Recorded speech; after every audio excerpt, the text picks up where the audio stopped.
आज मुझे बहुत खुशी है कि हमारे भाई, हमारे मित्र, हमारी पार्टी के सीनियर लीडर सत्येंद्र जैन जी को ऑनरेबल कोर्ट से ज़मानत मिल गई है।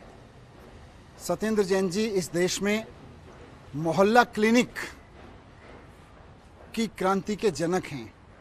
पब्लिक हेल्थ सिस्टम को, सरकारी हेल्थ सिस्टम को, सरकारी लोकल हेल्थ सिस्टम्स को, सरकार के बड़े बड़े हॉस्पिटल्स को कैसे शानदार बनाया जा सकता है, और ये कोई असंभव काम नहीं है, इसको संभव करके दिखाया सत्येंद्र जैन जी ने। दिल्ली के लोगों को सत्येंद्र जैन जी की वजह से आज शानदार हॉस्पिटल मिले हैं, नए नए हॉस्पिटल मिले हैं, पुराने हॉस्पिटल्स का रिवैम्प हुआ है उनकी वजह से, और मोहल्ला क्लिनिक जैसी इनोवेटिव चीज़ मिली है जिसको अब देश ही नहीं दुनिया भर के लोग जिससे सीख ले रहे हैं।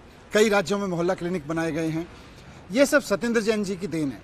सत्येंद्र जैन जी बहुत मेहनत के साथ दिल्ली के लोगों की सेवा कर रहे थे, लेकिन भारतीय जनता पार्टी ने कुचक्र करके, षड्यंत्र करके, क्योंकि उनको डर लग रहा था कि अगर अरविंद केजरीवाल जी की सरकार इसी तरह से दिल्ली के लोगों की स्वास्थ्य सेवाओं को ठीक करती रही तो दिल्ली नहीं पूरे देश में लोग बीजेपी से भी क्वेश्चन पूछने लगेंगे कि भाई अगर सत्येंद्र जैन और अरविंद केजरीवाल जी दिल्ली के अस्पतालों को ठीक कर सकते हैं तो आप गुजरात के, उत्तर प्रदेश के अस्पतालों को ठीक क्यों नहीं कर रहे?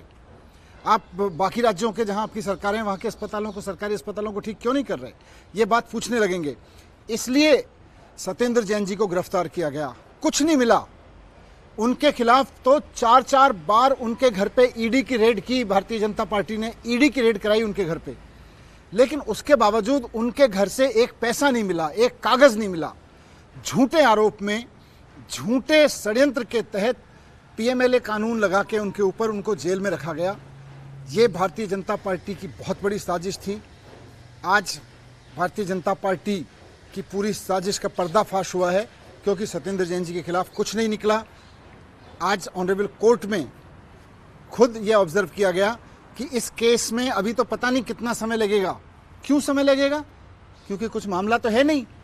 अब इधर उधर से भानुमति का कुनबा जोड़ जोड़ के कोई झूठा केस बना रखा है।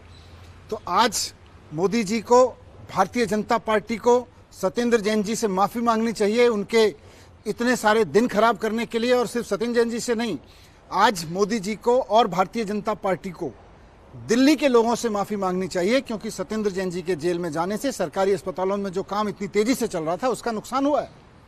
सत्येंद्र जैन जी के जाने से मोहल्ला क्लिनिक में जो काम चल रहे थे उनका नुकसान हुआ है। भारतीय जनता पार्टी ने सत्येंद्र जैन जी को जेल में डाला, मुझको जेल में डाला झूठे आरोप लगा के, अरविंद केजरीवाल जी को जेल में डाला, संजय सिंह जी को जेल में डाला। और सब चीज़ों में, इन सब मामलों में एक चीज़ कॉमन है, किसी के यहाँ से कुछ नहीं निकला। सिर्फ झूठे आरोप भारतीय जनता पार्टी ने लगाए और उनकी वजह से उनकी ईडी ने पकड़ के लोगों को जेल में डाला। मुझको भी झूठे आरोपों में डाला, मेरे यहाँ से कुछ नहीं मिला। अरविंद केजरीवाल जी के यहाँ से कुछ नहीं मिला, उनको भी जेल में डाल दिया। संजय सिंह जी के यहाँ से कुछ नहीं मिला, उनको भी जेल में डाल दिया।